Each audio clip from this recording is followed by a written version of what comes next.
I quickly ran off a slide in the back room a while ago, and I don't think it's going to project. It's a slide of this picture, which was the 7 licks of fire, the supernatural picture taken in Grass Valley, California. And I don't think it's going to project what I want projected, so I did a little ink addition on it right there. And if you ever get this picture in your hand again, you can look for that little picture there because it didn't show up on this transparency. But I've told you before, but I've never shown you the picture. I was talking with Brother Sidney Jackson one day, prophet from South Africa, that was a close friend of Brother Branham's. And he said, Brother Branham took this picture. And he says, Brother Sidney, he says, look close behind me on the platform, holding up this picture. And he says, look closely behind me. He says, do you see that face that looks like an old Indian chief or something? And Brother Jackson says, yes, I see that. Said, I've never noticed that there before. He says, that's my old nature.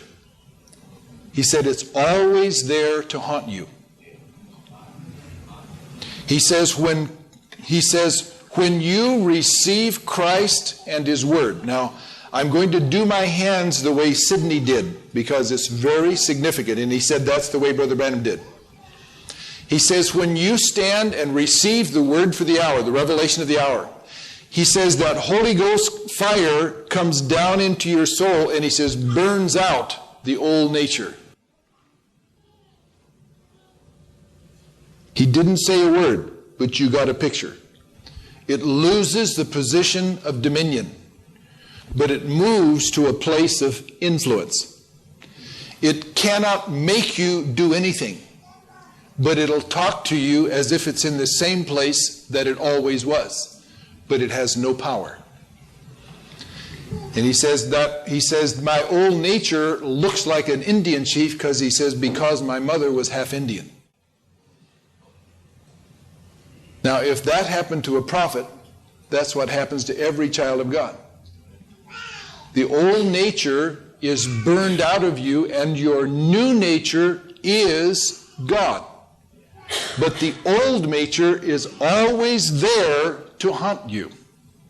It'll try to condemn you over the things that it did in your body. Are you following me? So consequently, that's why God says you are a new creature. Why? Because the control tower inside is brand new, absolutely new, and didn't do a thing against God. And that's why you can stand justified before God as if you never did it, because you, the real you, the predestinated soul from God, you did not do it. It was that old nature that did it, and were you perfectly